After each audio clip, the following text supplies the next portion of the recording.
दोस्तों एक्सेल के एक और अमेजिंग एंड पावरफुल वीडियो में आप सबका स्वागत है, जहां पर आज हम सीखेंगे कि अगर आप एज अ एक्सेल ऑपरेटर किसी स्कूल या कॉलेज में वर्क करते हो तो आपको किस तरीके का डेटा मैनेज करना पड़ सकता है। नॉर्मली आप ऑन स्क्रीन ध्यान दोगे तो हमने यहाँ पे लिखा हुआ है student fee record of class 9। तो यहाँ पे हमने एक क्लास 9th के स्टूडेंट्स का डेटा मैनेज किया हुआ है, जहां पे आप देख पा रहे हो स्टूडेंट नेम, स्टूडेंट की फीस और एक स्मार्ट वे में उनकी किस किस मंथ की फीस आ गई है उसे हमने टिक मार्क के थ्रू यहाँ पे रिप्रेजेंट किया हुआ है। इसके साथ ही हमने यहाँ पे दिखाया कि पेड मंथ्स यानी कि टोटल अगर हम बात करें 12 महीने हैं तो उसमें से कितने महीने की फीस आ गई है और कितने महीने की फीस अभी भी बाकी है। साथ ही जितने महीने की फीस आई है वो इन फिगर्स यानी कि इन अमाउंट्स कितना बनता है वो हमने यहाँ पे शो किया हुआ है, और साथ ही उनका कितना बैलेंस अभी रह गया है जो कि फीस उन्हें जमा करनी है। इसके साथ ही एक प्रोफेशनल वे भी यहाँ पे हमने रिप्रेजेंट किया हुआ है। देखो ये डेटा है 9th के स्टूडेंट का, और ऊपर आप देख पा रहे हो कि यहाँ पे 9th 10th 11th 12th। अभी हम 9th के डेटा पे हैं तो यहाँ पे 9th हाईलाइट है अलग तरीके का। जैसे मैं 10th पे क्लिक करूंगा तो यहाँ पे क्लास 10th का डेटा आ जाएगा। जैसे मैं क्लास 11th पे क्लिक करूंगा तो यहाँ पे 11th का डेटा आ जाएगा, और जैसे ही मैं यहाँ पे 12th पे क्लिक करूंगा तो यहाँ पे 12th का डेटा आ जाएगा।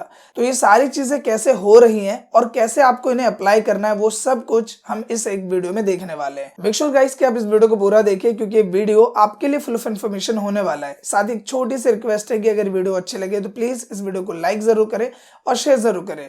तो बिना किसी देरी के शुरू करते हैं इस वीडियो को। अब नॉर्मली आ जाते हैं कंप्यूटर स्क्रीन पे, और यहाँ पे हमने बिल्कुल एक फ्रेश और एक न्यू वर्कबुक ले ली है जो कि ऑन स्क्रीन आप देख पा रहे हैं। सबसे पहले जितने भी कॉलम्स हैं जो कि उस डेटा से रिलेटेड है उनको हम यहाँ पे ऐड ऑन कर लेते हैं। तो सबसे पहला टर्म क्या है, रोल नंबर। तो हमने यहाँ पे स्टूडेंट का रोल नंबर वाला पोर्शन दिया।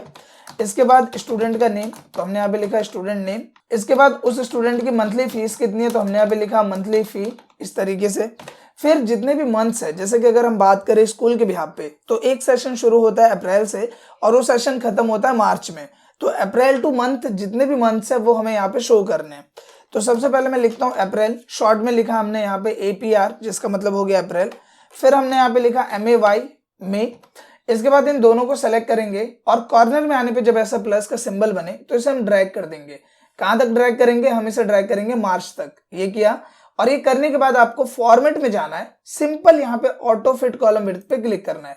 इससे क्या होगा कि वो एक प्रॉपर एडजस्टेबल साइज में यहाँ पे एडजस्ट हो जाएगा। इसके बाद आते हैं नेक्स्ट पोर्शन पे कि यहाँ पे हम डालेंगे कि कितने मंथ की फीस इनकी आ गई है। तो हमने यहाँ पे लिखा पेड मंथ्स। फिर यहाँ पे हम लिखेंगे रिमेनिंग मंथ्स, जितने मंथ की फीस अभी बाकी है तो हमने लिखा यहाँ पे रिमेनिंग मंथ्स। इसके बाद जो फीस आई है वो इन फिगर्स कितनी है, तो हमने यहाँ पे लिखा डिपॉजिट अमाउंट, इस तरीके से, ठीक है। और उसके बाद हम लिख देंगे बैलेंस कि अभी कितना पैसा और उस स्टूडेंट की तरफ से आना अभी बाकी है। अब ये सारा करने के बाद हमें यहाँ पे करना है कि मैं इसे थोड़ा सा छोटा कर लेता हूँ ताकि आपको इसे देखने में आसानी हो। इसके बाद आपको इस पूरी रेंज को सेलेक्ट करना है और यहाँ पे रैप टेक्स्ट पे क्लिक करना है। आपने नोटिस किया होगा स्टूडेंट नेम में से नेम बाहर जा रहा था, मंथली फीस में से फीस बाहर जा रही थी। तो होगा क्या कि वो उतने ही एरिया में जो भी हिस्सा बाहर जा रहा था उसे एडजस्ट कर देगा नीचे की तरफ, और रो का साइज यहाँ पे बड़ा हो जाएगा और वो प्रॉपर वे में उसी एरिया में एडजस्ट हो जाएगा। इसके बाद हम क्या करते हैं, हम करते हैं यहाँ पे टॉप लाइन और हमने किया सेंट्रल लाइन, कुछ इस तरीके से। इसके बाद सिंपली इसका जो रो साइज है इसको हम थोड़ा सा ऊपर कर देंगे क्योंकि काफी ज्यादा बड़ा हो गया था। फिर जो रिमेनिंग मंथ्स में आप जी देख रहे हो नीचे आ गया है, तो इसको हम थोड़ा सा बड़ा करेंगे और जी ऊपर एडजस्ट हो जाएगा। तो जो हमारा अपर फॉर्मेट है वो यहाँ पे रेडी हो जाता है। इसके बाद आपको जिसमें लग रहा है ज्यादा स्पेस है, जैसे रोल नंबर में मुझे लग रहा है थोड़ा ज्यादा स्पेस है, तो यहाँ डबल टैप करो, ये एडजस्ट हो जाएगा। स्टूडेंट नेम पे डबल टैप किया, मंथली फीस पे डबल टैप कर दो तो ये थोड़ा और यहाँ पे छोटे साइज में आ जाएगा। इसके बाद आपको करना क्या है, सिंपल यहाँ पे जो भी कलर आप अप्लाई करना चाहते हो, लाइक मुझे येलो कलर अप्लाई करना, मैंने येलो कलर अप्लाई किया, और जो फॉन्ट स्टाइल है वो मैंने कर दिया यहाँ पे बोल्ड। इसके बाद यहाँ पे मैं जाऊंगा बॉर्डर सेक्शन में और कर दूंगा ऑल बॉर्डर। अब ये सेक्शन कंप्लीट करने के बाद मेन टर्म है कि वहां पे जो हेडिंग थी कि student fee record of class 9th या 10th, तो मुझे वो हेडिंग भी देनी है। तो हेडिंग देने के लिए तो यहाँ पे कोई स्पेस है नहीं, तो हम क्या करेंगे, यहाँ पे आएंगे, राइट क्लिक करेंगे और हम इंसर्ट पे क्लिक करेंगे। क्लिक करने के बाद सिंपल हम इस एंटायर रो पे क्लिक करेंगे और करेंगे ओके। तो यहाँ पे एक बिल्कुल फ्रेश रो आ जाएगी। इसके बाद हम इसे सिंपली इस तरीके से ड्रैग कर लेते हैं और इसका साइज थोड़ा सा बड़ा कर लेते हैं। फिर इस पूरे एरिया को हमने किया सेलेक्ट और हम करेंगे मर्ज। मर्ज करने के बाद हमने यहाँ पे लिखा student fee record of class 9th, Roman numeral में क्लास 9th हमने लिख दिया। इसके बाद हम इसे सेलेक्ट करेंगे और इसे बड़ा करेंगे कुछ इस तरीके से। फिर हम करेंगे बोल्ड, जो भी फॉन्ट आपको पसंद है, सपोज आपको ये फॉन्ट बेटर लग रहा है तो आपने ये फॉन्ट सेलेक्ट किया और इसके बाद हमने इसे कर दिया मिडिल अलाइन।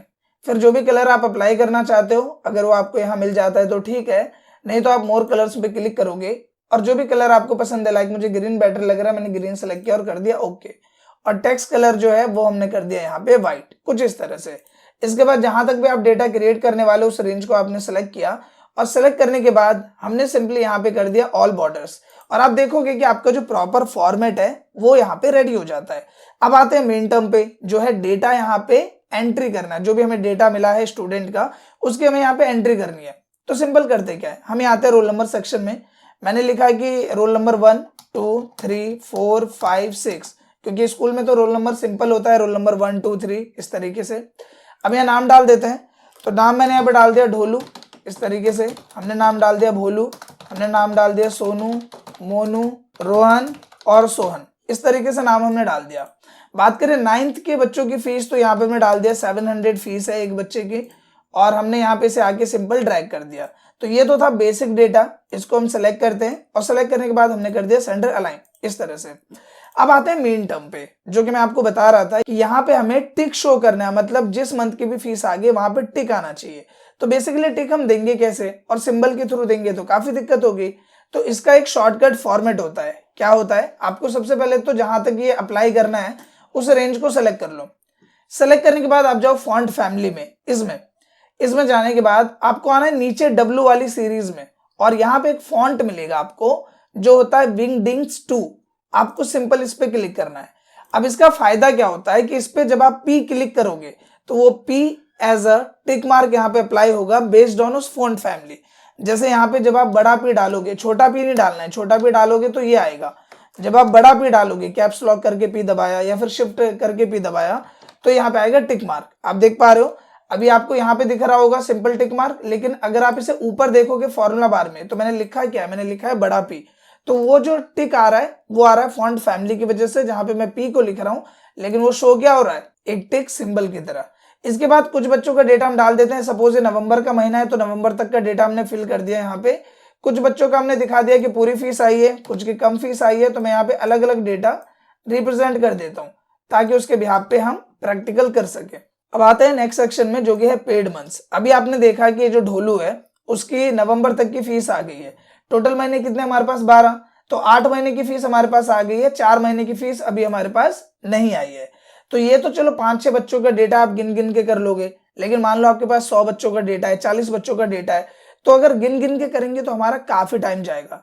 तो यहाँ पे हम यूज करेंगे फॉर्मूला। हमने क्या इक्वल, और हम डालेंगे फॉर्मूला काउंट इफ, टैप किया, फॉर्मूला हो जाएगा शुरू। सबसे पहला टर्म बोला इसने रेंज, तो ये है रेंज, और इस रेंज में मैं ढूंढ के आ रहा हूं। कोमा करेंगे तो ये बोलेगा क्राइटेरिया, तो मैं ढूंढ के आ रहा हूं, मैं ढूंढ रहा हूं बड़ा पी, क्योंकि वो जो टिक है वो एक्चुअल में क्या है, बड़ा पी है। तो डबल कोट्स के अंदर आपको डालना है बड़ा पी, डबल कोट्स के बंद, ब्रैकेट बंद, प्रेस कर दिया एंटर, और यहाँ पे सिंपल आके कर देंगे ड्रैग। अब एक ही बार मुझे पता चल जाएगा कि यहाँ पे कितने टिक है, 4, मतलब कि भोलू की कितने महीने की फीस अभी तक आ चुकी है, 4 महीने की। अगर हम बात करें मोनू की तो इसकी 5 महीने की। इसी तरीके से रिमेनिंग मंथ्स की बात करें तो सिंपल आपको पता है कि 8 महीने की फीस आ गई है, मतलब 4 महीने की फीस अभी नहीं आई है, लेकिन ये हम करेंगे फॉर्मूले से। तो हमने क्या इक्वल, हम डालेंगे यहाँ पे काउंट ब्लैंक। अब जैसे मैं लिखता हूँ काउंट ब्लैंक, आपको समझ में आ गया होगा कि क्या काउंट करेगा, ये ब्लैंक सेल्स को काउंट करेगा। तो सिंपल आपको रेंज इसमें सेलेक्ट करनी है, प्रेस करना है एंटर, और ये बता देगा कि अभी इतने महीने की फीस बाकी है। सो आई होप कि ये दोनों फॉर्मूले वाले जो टर्म है वो आपको अच्छे से क्लियर हो गए होंगे। अब आता है नेक्स्ट टर्म, जो कि है डिपॉजिट अमाउंट। देखो यहाँ पे आपने बताया 8 महीने की फीस आ गई, लेकिन अगर मैं आपसे पूछूं कि इन फिगर्स मुझे बताओ कि 8 महीने की जो फीस आई वो कितनी है, 4000 है, 5000 है, 6000 है, वो कितनी है, टोटल इन अमाउंट वो कितना है। तो यहाँ पे करेंगे हम simple equal, simple math use करने वाले हैं। देखो ये है 1 महीने की फीस, इसको गुना कर दो जितने महीने की फीस आ गई है, हमने किया एंटर। तो टोटल जो फीस आई है ढोलू की तरफ से वो है 5600 रुपए।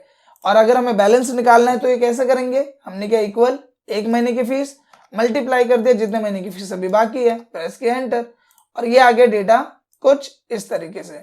अब नॉर्मली यहाँ पे मैंने बाकी बच्चों का भी डेटा फिल ऑन कर दिया है, बिकॉज आई होप कि इतना जो टर्म है वो आपको अच्छे से क्लियर हो गया होगा। इसको थोड़ा और अगर आप अट्रैक्टिव लुक में रिप्रेजेंट करना चाह रहे हैं, डेटा सेलेक्ट किया, हमने कर दिया सेंटर लाइन कुछ इस तरीके से। जो भी एडिटिंग आपको अप्लाई करनी है वो आप अप्लाई कर सकते हो। अब दोस्तों इससे पहले कि हम आगे बढ़े, मैं आपको बताना चाहूंगा कमाल के हार्डवेयर ब्रांड के बारे में जो कि है जियोनिक्स। अगर आप आज की डेट में कंप्यूटर रिलेटेड कंपोनेंट खरीदने या मंगवाने की सोच रहे हो तो जियोनिक्स एक बेस्ट ऑप्शन है। रिसेंटली अगर मैं अपनी बात करूं तो मैंने यहाँ से 2 प्रोडक्ट मंगवाए हैं, एक है मॉनिटर और दूसरा है रैम। मॉनिटर की बात करें तो आपको पता है कि मेरा कंप्यूटर इंस्टीट्यूट है और उससे रिलेटेड इन हार्डवेयर कंपोनेंट की जरूरत मुझे पड़ती रहती है। तो जो मैंने मॉनिटर मंगाया है वो है स्क्वायर डायमेंशन में और इसकी कुछ चीजें मुझे बहुत ज्यादा अच्छी लगी। सबसे पहले तो इसका HD रेजोल्यूशन और दूसरा टर्म है लाइट वेट। अगर इस मॉनिटर की मैं बात करूं तो इसका वेट काफी ज्यादा हल्का है जो कि मुझे काफी ज्यादा अच्छा लगा। और इसके साथ ही जब मैंने इस मॉनिटर को प्ले किया तो इसकी क्वालिटी भी मुझे काफी ज्यादा पसंद आई जो कि ऑन स्क्रीन आप देख पा रहे हो। साथ ही अगर मैं रैम की बात करूं तो रैम की भी क्वालिटी मुझे काफी ज्यादा अच्छी लगी है, तो मैं खुद इसे पर्सनली यूज करने के बाद आपको इसे रिकमेंड कर रहा हूं। साथ ही मैं आपको जियोनिक्स से रिलेटेड कुछ और टर्म्स बता देता हूं कि ये पहली बात तो जो ई-कॉमर्स वेबसाइट्स हैं जैसे कि फ्लिपकार्ट हो गया या फिर अमेजॉन हो गया, वहां पे तो अवेलेबल ही है। साथ में इनकी खुद की अपनी पर्सनल वेबसाइट है जो कि है www.gionix.in, जहां पे जाके आप खुद इनका जो इंटरफेस है, जो जो प्रोडक्ट ये सेल करते हैं उन सभी चीजों से रिलेटेड सब कुछ इन्होंने अपनी वेबसाइट पे मेंशन किया हुआ है, जहां पे जाके आप इनके सर्टिफिकेशन और बाकी सभी चीजें ब्रीफली रिव्यू कर सकते हैं। सो देर किस बात की, नीचे डिस्क्रिप्शन में लिंक दिया हुआ है जिस पे क्लिक करके आप सिंपली इनकी वेबसाइट पे जा सकते हो और पर्सनली इनकी वेबसाइट को रिव्यू कर सकते हो। सो गो फॉर जियोनिक्स। अब आते हैं मेन टर्म पे, जो कि क्या था कि अगर हम पुरानी शीट की बात करें तो यहाँ पे जो हमने मेरा बना रखा है 9th 10th 11th 12th, तो ये चीज कैसे हो रही है और ये चीज आपको कैसे अप्लाई करनी है। तो सबसे पहले तो यहाँ पे हम क्या करेंगे, हम आते हैं यहाँ पे, हमने किया यहाँ पे सिंपल राइट क्लिक और हम करेंगे इंसर्ट और हमने किया एंटायर रो, हमने किया ओके। तो यहाँ पे क्या हुआ, एक रो आ गई इस तरीके से। इसको मैंने सिंपल किया सेलेक्ट और कर दिया मर्ज। जो भी कलर मुझे अप्लाई करना है, सपोज मुझे कलर अप्लाई करना है ब्लैक, तो मैंने यहाँ पे ब्लैक कलर अप्लाई कर दिया कुछ इस तरीके से। अब यहाँ पे एक चीज को समझो, सबसे पहले तो ये जो डेटा हमने बनाया हुआ एक क्लास का है, क्लास 9th का, तो अलग अलग क्लास पे हमें अप्लाई करना है तो अलग अलग क्लास का डेटा भी हमारे पास होना चाहिए। तो हम यहाँ पे 9th का डेटा, हमें 10th का डेटा बना लेते हैं। राइट क्लिक किया और हम यहाँ मूव और कॉपी पे जाएंगे, क्रिएट अ कॉपी पे क्लिक करके कर देंगे ओके। फिर राइट क्लिक किया, मूव और कॉपी में जाके क्रिएट कॉपी, फिर ओके, एक बार और कर देंगे इसी को, यहीं पे जाके क्रिएट अ कॉपी ओके। अब हमारे पास यहाँ 4 शीट है, यहाँ पे मैं लिख देता हूँ क्लास 9th इस तरीके से सिंपल। यहाँ पे मैंने लिखा क्लास 10th, इसके बाद यहीं पे आते हैं, हमने लिखा यहाँ पे क्लास 11th और यहाँ पे मैंने लिख दिया क्लास 12th कुछ इस तरह से। ठीक है, अभी करने के बाद देखो आपके पास 10th का भी डेटा है, 11th का भी, 12th का है, सबको सेम लग रहा है। थोड़ा सा चेंज कर देते हैं, जैसे 10th है यहाँ पे तो मैं इसको 10th कर देता हूँ। 11th की बात करें तो हम यहाँ पे आए और हमने इसको किया 11th। इसके बाद 12th पे आए, हमने इसको कर दिया यहाँ पे सिंपल 12th इस तरीके से। लेकिन अभी भी डेटा तो सब में सेम ही है, तो थोड़ा सा यहाँ पे चेंज कर देते हैं, ऊपर नीचे कर देते हैं। मैं फटाफट वीडियो को थोड़ा फॉरवर्ड करता हूँ ताकि इसमें आपका ज्यादा टाइम वेस्ट ना हो। अब नॉर्मली गाइस यहाँ पे सबका डेटा अलग अलग हो चुका है। आप देखो जो 9th के बच्चे हैं उनकी फीस है 700, 10th के बच्चों की फीस 800, 11th के बच्चों की फीस है यहाँ पे 900 और 12th के बच्चों की फीस है 1000। और सबका डेटा मैंने यहाँ पे चेंज कर दिया है, तो अब यहाँ पे हम सबको अलग अलग काउंट कर सकते हैं। अब आ जाते हैं मेन टर्म पे जो कि है क्लास 9th, जहां पे हम सबसे पहले ये अप्लाई करेंगे कि 9th पे क्लिक किया तो 9th आ जाए, 10th पे क्लिक किया तो 10th, 11th पे क्लिक किया तो 11th और 12th पे क्लिक किया तो 12th। तो यहाँ पे सबसे पहले करना क्या है कि हम आते हैं इंसर्ट टैब में। इंसर्ट टैब में आने के बाद आपको जाना है शेप वाले सेक्शन में और यहाँ पे जो भी शेप आपको बेटर लग रहा है, सपोज मुझे ये बेटर लग रहा है, मैंने ये सेलेक्ट कर लिया। फिर इसको हम एक रेंज के तौर पे यहाँ पे अप्लाई कर देते हैं कुछ इस तरीके से। ये लिया हमने, राइट क्लिक किया, एडिट टेक्स्ट पे क्लिक किया और यहाँ पे लिखा 9 कुछ इस तरीके से, छोटा कर देते हैं इसको, ये रहा। इसके बाद होम में जाओ और यहाँ कर दो ये सेंटर लाइन और मिडिल अलाइन इस तरीके से। फिर यहाँ पे आएंगे शेप फॉर्मेट में, जो भी कलर आपको रखना है, सपोज मुझे ये कलर रखना है और शेप आउटलाइन का कलर मुझे करना है व्हाइट, हमने कर दिया। अब यहाँ पे इसको सेलेक्ट करो, कंट्रोल की को दबाकर माउस से इसको ड्रैग करो तो इसका ऑटोमेटिकली डुप्लीकेट बन जाएगा इस तरीके से। फिर दोनों को सेलेक्ट किया और फिर दोनों को ऐसे माउस से सेलेक्ट करके ड्रैग किया। क्या कर रहा हूं मैं, कंट्रोल की को दबा के रख रहा हूं और माउस से लेफ्ट क्लिक से पकड़ के ड्रैग कर रहा हूं, तो इसका डुप्लीकेट बन रहा है। यहाँ पे आए, मैंने यहाँ पे लिखा 10 और यहाँ पे हमने सिंपल लिखा 11 और यहाँ पे मैंने लिखा सिंपल 12 इस तरीके से। अगर आपको लग रहा है किसी में कम किसी में ज्यादा गैप है तो सिंपली सबको सेलेक्ट कर लो यहाँ पे इस तरीके से, कंट्रोल की मदद से ही सेलेक्ट कर रहा हूं मैं। तो यहाँ पे अलाइन में आते हैं और कर देते हैं डिस्ट्रीब्यूट हॉरिजॉन्टल, तो ये प्रॉपर एडजस्टमेंट यहाँ पे इसका हो जाएगा। अब यहाँ पे करना क्या है, मैं 9th पे क्लिक करता हूँ, मैंने किया राइट क्लिक करने पे यहाँ पे एक ऑप्शन मिलता है लिंक का। अब मैं इससे बोल रहा हूँ कि मुझे क्या लिंक करना है, तो यहाँ पे देखो दूसरा सेक्शन मिलेगा प्लेस इन दिस डॉक्यूमेंट, मतलब इसी डॉक्यूमेंट में करना है। तो इस डॉक्यूमेंट में क्लास 9th को मुझे लिंक करना है क्लास 9th वाली शीट से, मैंने किया ओके। 10th को मैं सेलेक्ट करता हूँ, राइट क्लिक करता हूँ, लिंक पे क्लिक करता हूँ और मैंने बोला इसे किससे लिंक करना है, क्लास 10th वाली शीट से। 11th पे क्लिक किया, राइट क्लिक किया, लिंक पे गए और मैंने बोला इसे लिंक करना है क्लास 11th से। इसको सेलेक्ट किया, राइट क्लिक किया, लिंक किया क्लास 12th वाली शीट से। तो यहाँ पे मैंने चारों को लिंक कर दिया है और मैं क्या करूंगा, अब यहाँ छोटा सा काम करना पड़ेगा कि यही चीज मुझे सब पे अप्लाई करनी है। तो कंट्रोल की मदद से चारों को कर लो सेलेक्ट, कॉपी करो, क्लास 10th पे आए, यहाँ पे कर दिया पेस्ट। इसको सिंपल उठा के यहाँ पे रख देते हैं इस तरीके से। थोड़ी सी मेहनत हमें करनी पड़ेगी, इसका कोई शॉर्टकट नहीं है फिलहाल मेरे हिसाब से। फिर यहाँ कंट्रोल वी करते हैं, यहाँ पे आएंगे और ये हमने अप्लाई कर दिया। फिर यहाँ पे आए, कंट्रोल वी किया और ये जो फॉर्मेट है वो हम यहाँ पे भी बना देते हैं सिंपल। तो इसको उठा के हमने रख दिया यहाँ पे। तो सिंपल अब देखो क्या होगा कि मैं यहाँ पे आता हूँ और मैंने 10th पे क्लिक किया तो क्लास 10th आ गई, 11th पे क्लिक किया तो 11th आ गई, 12th पे क्लिक किया 12th आ गई। थोड़ा और अच्छा बनाने के लिए मैं क्या करता हूँ कि 9th पे 9th वाले बटन को सिलेक्ट करते हैं, कंट्रोल की मदद से सिलेक्ट करो आप इसे, यहाँ पे आए और थोड़ा अलग फॉर्मेट कर देते हैं। 10th पे आए, 10th वाले बटन को सिलेक्ट किया और इसका फॉर्मेट थोड़ा सा अलग कर दिया। फिर 11th वाले पे 11th वाले को सिलेक्ट, इसका फॉर्मेट थोड़ा सा अलग, और 12th वाले पे 12th वाला सेलेक्ट और इसका जो फॉर्मेट है वो अलग।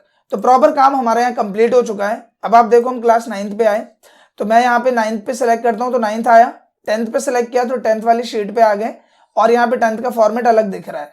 11th पे क्लिक किया तो 11th वाली शीट पे आ गए, 11th का फॉर्मेट अलग। 12th पे क्लिक किया तो 12th वाली शीट पे आ गया और 12th का फॉर्मेट थोड़ा सा अलग। तो बेसिकली इसकी यूज की बात करें तो यहाँ पे इसका कुछ खास यूज नहीं है, लेकिन क्योंकि अगर आपको इसकी नॉलेज होगी तो इनकेस आप बड़े प्रैक्टिकल करोगे या कुछ और प्रैक्टिकल करोगे तो वहां पे आप इसका फायदा उठा सकते हो। आशा करता हूं दोस्तों ये ट्यूटोरियल आपको पसंद आया होगा। अगर ये वीडियो आपको अच्छा लगा है तो प्लीज इस वीडियो को लाइक करें, शेयर करें, साथ ही कमेंट करके अपना फीडबैक जरूर दें। Thank you.